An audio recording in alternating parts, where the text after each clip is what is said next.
tidak jelas. Itulah yang tadi saya sampaikan, optimisme itu penting. Jangan kita terjebak pada rasa pesimisme karena ketidakpastian global, karena geopolitik dan lain-lainnya. Perkiraan kita setahun akan mendapatkan 50 sampai 60 ton emas. Yang sebelumnya lebih dari 50 tahun, karena kita belum ambil alih PT Freeport, emasnya itu larinya kemana kita nggak tahu.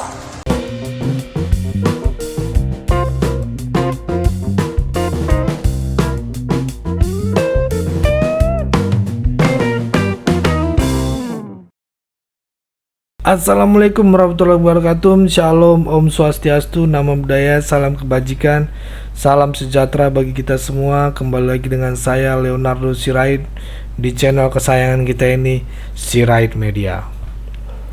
Oke teman-teman, kali ini kita akan membahas tentang anak abah maupun kaum 16% ya, yang suka sekali menggoreng menggoreng-goreng narasi ujaran kebencian maupun pesimisme gitu ya, yang selalu mereka gaungkan gitu ya. Nih dengerin pidato maupun arahan dari Pak Presiden Jokowi, pokoknya siap-siap jantung kalian ya. Dengarkan ini teman-teman, yang persiapkan jantung kalian biar tidak kaget gitu ya, biar enggak terheran-heran. Langsung saja kita simak videonya berikut ini. Bismillahirrahmanirrahim. Assalamualaikum warahmatullahi wabarakatuh. Selamat pagi, salam sejahtera bagi kita semuanya. Om Swastiastu, Namo Buddhaya, salam kebajikan.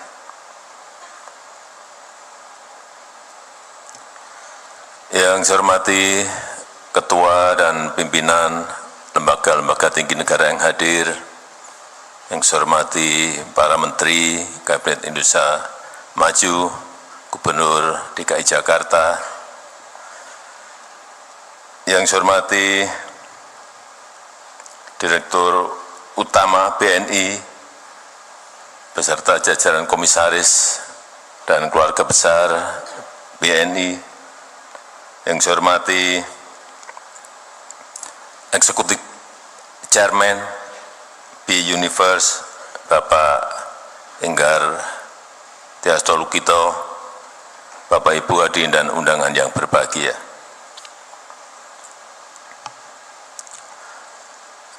Dua 12 hari lagi transisi kepemimpinan nasional akan terjadi. Tanggal 20 Oktober yang akan datang, Bapak Jenderal TNI Purnawirawan Prabowo Subianto akan dilantik sebagai Presiden Republik Indonesia. Yang saya senang, sejak beliau terpilih sebagai Presiden terpilih,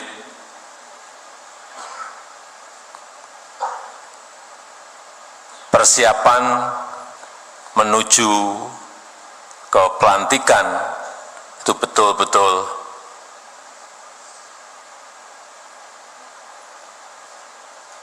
secara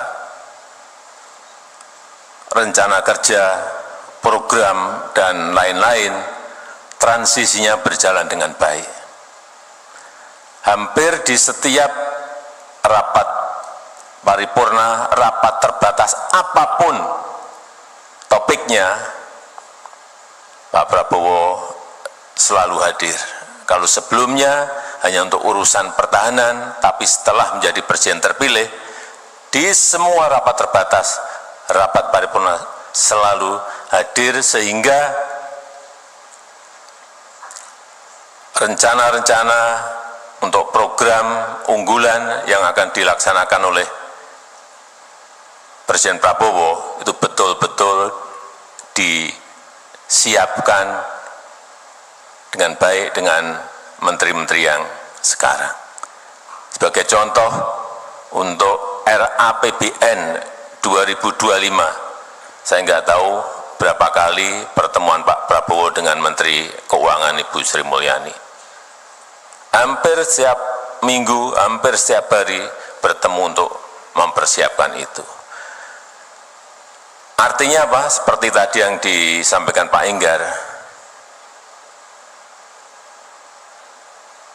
transisi kepemimpinan ini akan berjalan dengan lancar, insya Allah mulus, sehingga setelah dilantik, Presiden dan seluruh kabinet langsung bisa bekerja dengan cepat melaksanakan program-program yang ada, tanpa ada jeda.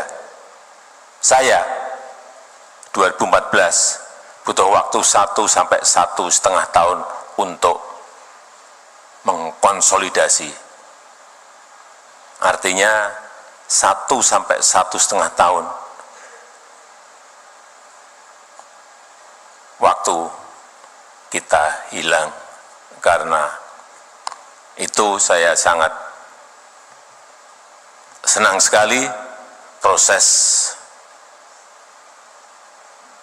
transisi kepemerintahan ini kita harapkan yang tinggal 12 hari berjalan dengan baik dan berjalan dengan mulus.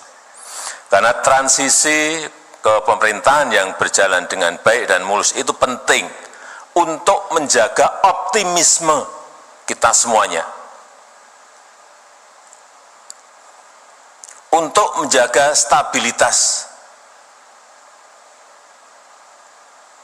baik itu politik maupun ekonomi.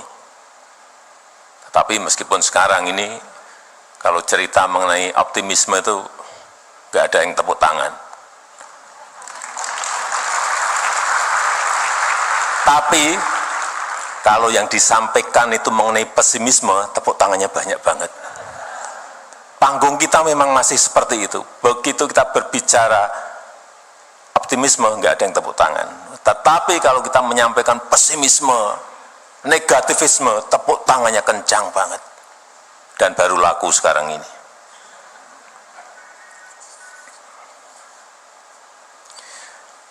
Karena kita tahu sekarang kita telah masuk ke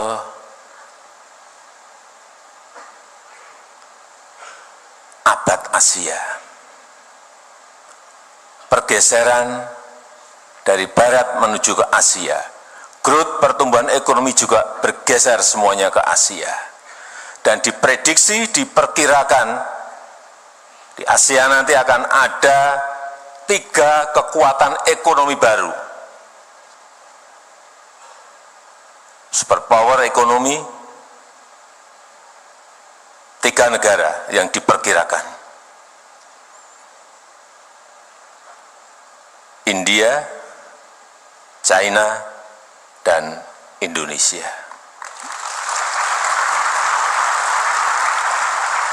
Sekali lagi, ketiganya ada di Asia. Tapi hati-hati untuk menuju ke 3 negara tadi, menjadi superpower ekonomi, itu banyak tantangannya. Banyak syarat-syarat yang harus dilalui. Oleh sebab itu, optimisme itu penting. Menjaga optimisme itu penting. Tantangan yang kita hadapi, saya kira kita tahu semuanya.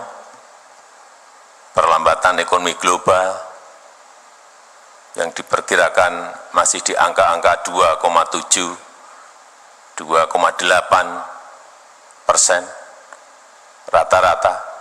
Dan patut kita syukuri, Indonesia masih tumbuh di atas 5% growth-nya. Juga peningkatan tensi geopolitik.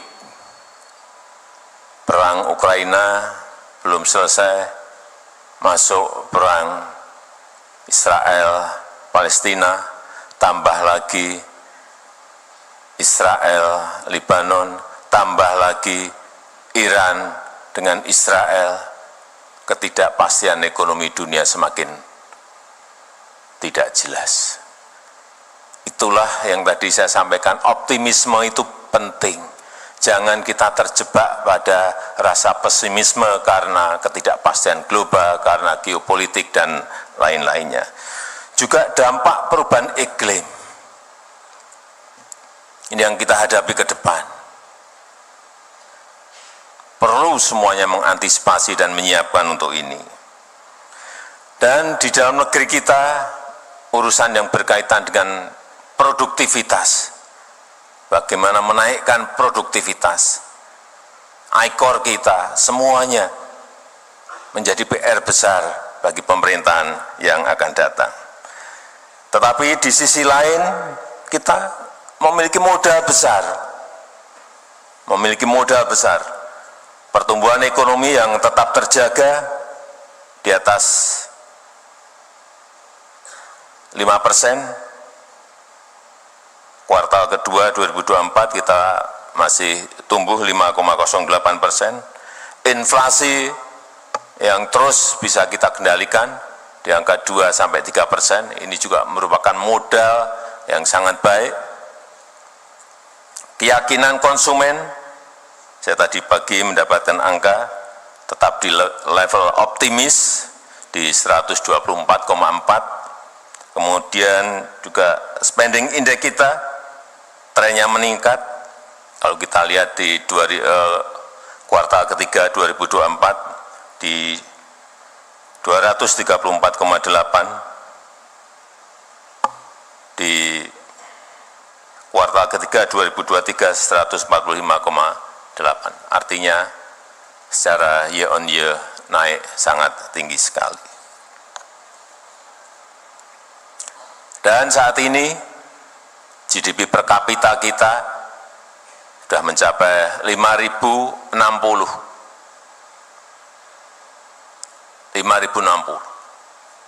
Dan kita harapkan 5 tahun ke depan bisa berada di atas 7.000. 10 tahun ke depan bisa di atas 9.000 dan seterusnya. Nah, yang harus kita jaga. Asal pertumbuhan ekonomi kita bisa di atas 5% atau sesuai yang sering disampaikan oleh Pak Prabowo bisa mencapai target 8%, itulah yang akan mempercepat negara kita Indonesia bisa masuk menjadi negara maju.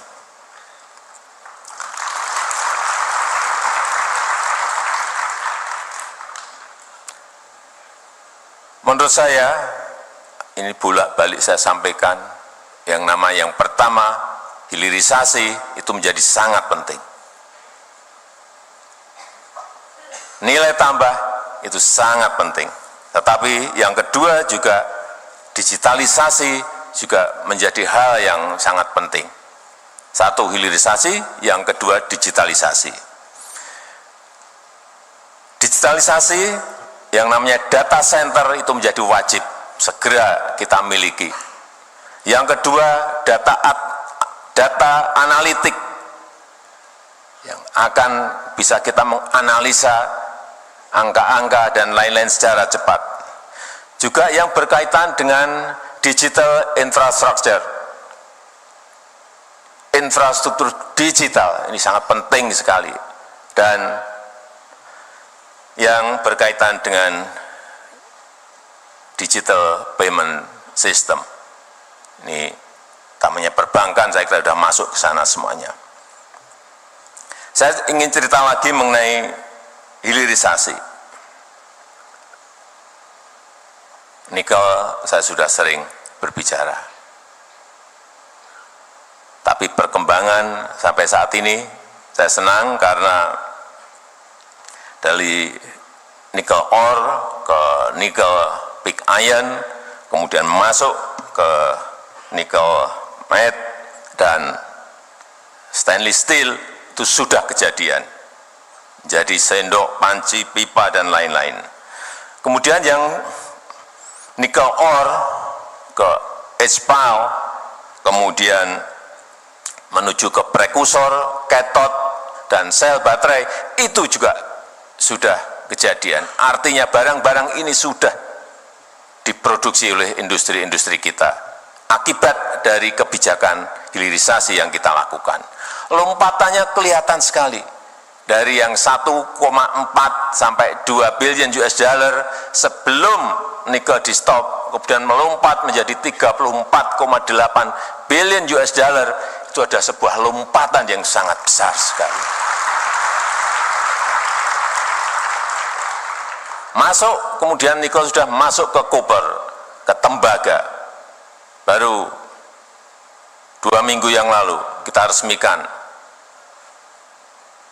sebuah smelter yang sangat besar yang dimiliki oleh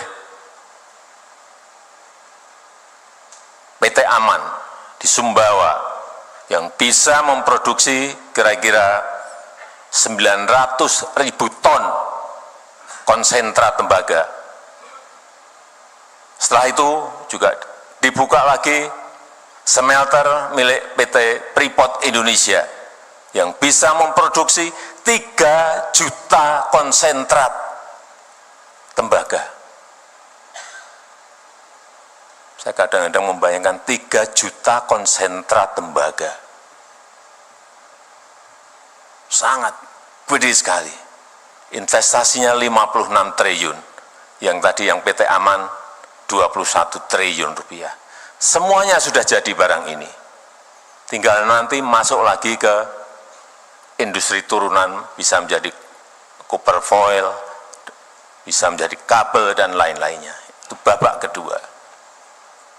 Kalau ini nanti bisa direalisasikan, lompatan itu akan kelihatan sekali. Berapa nilai dari berapa ke berapa kelihatan sekali. Dan juga boksit yang juga 2 minggu yang lalu kita buka miliknya Min ID, BUMN kita di Mempawah, Kalimantan Barat. Satu-satu apa yang telah kita kerjakan itu selesai dan harus ditindaklanjuti oleh industri turunannya. Sehingga nanti sekali lagi nilai tambah itu akan kita dapatkan.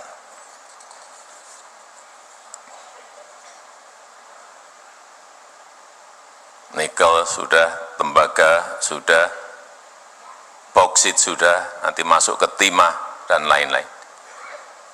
Dan yang saya senang nanti kalau PT Freeport ini berproduksi akan kelihatan setahun kita akan mendapatkan tembaganya berapa ton, emasnya berapa ton, menjadi kelihatan semuanya. Perkiraan kita setahun akan mendapatkan 50 sampai 60 ton emas. Yang sebelumnya lebih dari 50 tahun, karena kita belum ambil alih PT Freeport, emasnya itu larinya kemana kita nggak tahu. 50 ton emas per tahun.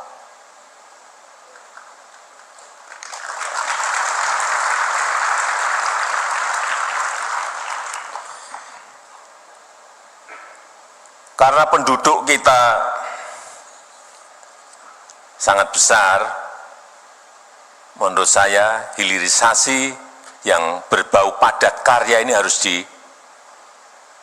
didorong. Baik yang berkaitan dengan pertanian, kelautan,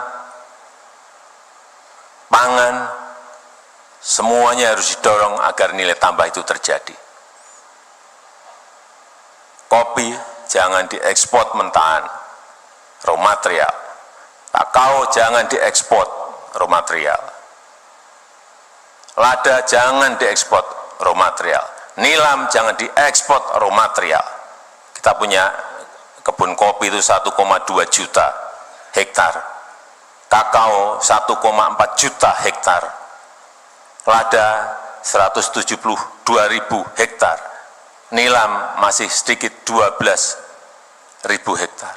Tapi kalau ini dikembangkan, diremajakan, diperluas lagi, dan industrinya ada, baik itu untuk makanan, untuk kosmetik, untuk minuman, dan lain-lainnya, nilai tambah itu akan terjadi dan memang harus dipaksakan. Jangan dibiarkan alami, tapi dipaksa. Berhenti ya, harus berhenti dengan segala risikonya. Dan yang paling besar, kekuatan kita nanti ke depan adalah di rumput laut, seaweed. Karena kita memiliki pantai pesisir sepanjang 80.000 lebih kilometer. Dan yang hidup di situ adalah rakyat kita, nelayan kita yang memang harus di-empowering, harus diberdayakan. Kalau kita bisa masuk ke sini dengan rencana taktis yang baik, dengan strategi taktis yang baik, karena ini rumput laut bisa menjadi pupuk organik, bisa menjadi kosmetik, bisa menjadi makanan, dan terakhir bisa menjadi bioaftur. Ini akan memberikan dampak kepada rakyat sangat besar dan menaikkan nilai tambah kita, sehingga betul-betul nilai angka-angka yang ingin kita capai seperti tadi yang disampaikan betul-betul akan bisa kita peroleh.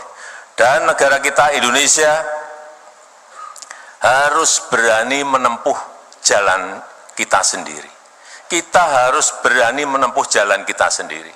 Jangan mengikuti tren dunia yang kadang-kadang menggeret kita masuk ke kompetisi yang kita sulit karena kita punya core kompetensi sendiri. Kekuatan kita sendiri apa? Kalau kita fokus komplit dengan rencana taktis, komplit dengan strategi taktis kita, saya meyakini tadi yang di depan saya sampaikan, abad Asia dan kita menjadi superpower itu betul-betul bisa kejadian. Saya rasa itu yang ingin saya sampaikan, dan dengan mengucap Bismillahirrahmanirrahim pada pagi hari ini secara resmi saya buka BNI Investor Daily Summit 2024. Terima kasih. Wassalamualaikum warahmatullahi wabarakatuh. Nah, itu tadi videonya teman-teman, cocok sekali didengar untuk anak abah maupun kaum 16% yang selalu pesimis ya dengan masa depan bangsa Indonesia. Seharusnya kalian nonton nih. Buat teman-teman yang tahu channelnya, silahkan kirimkan link ini teman-teman ya, grup-grup mereka, biar mereka nonton video ini ya kan ya, biar mereka kejang-kejang gitu ya sekalian gitu teman-teman ya. Ini Pak Presiden Joko Widodo sangat optimis, apalagi akan dilakukan dengan Pak Prabowo Subianto. Beliau sangat optimis ya dengan kemajuan bangsa Indonesia. Terus Adi kalau nggak salah ya, optimis pemimpinnya gitu ya, juga optimis, juga kompak ya. Insya Allah tidak ada yang tidak mungkin terjadi ya kan. Tapi kalau pesimis, selalu mengadu domba, selalu menggiring-giring opini, narasi, ujaran kebencian gitu ya, mengatakan Pak Jokowi dan Pak Prabowo pecah kongsi, emang susah dengan kaum nyinyir-nyinyir ini teman-teman ya. Ini yang harusnya diberantas gitu ya. Mereka ini dibukakan kesadarannya gitu ya. Kalau kata ini akhlaknya gitu ya, biar kebiadaban apa gitu ya, biar lebih mengerti, memahami gitu ya teman-teman ya. Oke, cukuplah segitu dulu teman-teman. Berikan tanggapan teman-teman yang menonton video ini bagaimana.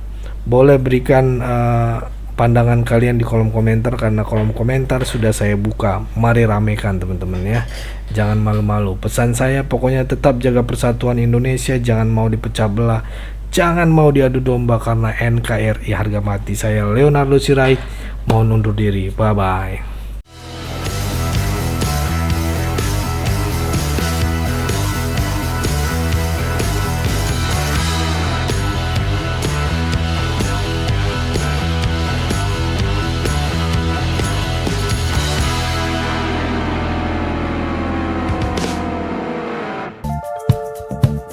Kawan-kawan yang mau mendukung Sirait Media, boleh melalui rekening ini dan bisa melalui Kris Mobile Banking ini. dengan cara scan barcode kris ini di mobile banking, kawan-kawan.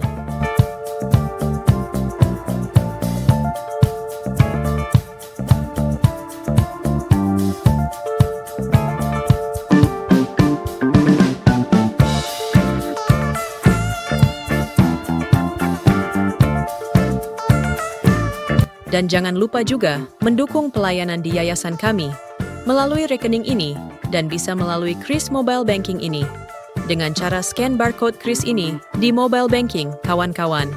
Berapapun itu sangat berguna bagi pelayanan kami. Mari terus kita suarakan suara rakyat jelata dan terus berdampak bagi Indonesia. Terima kasih.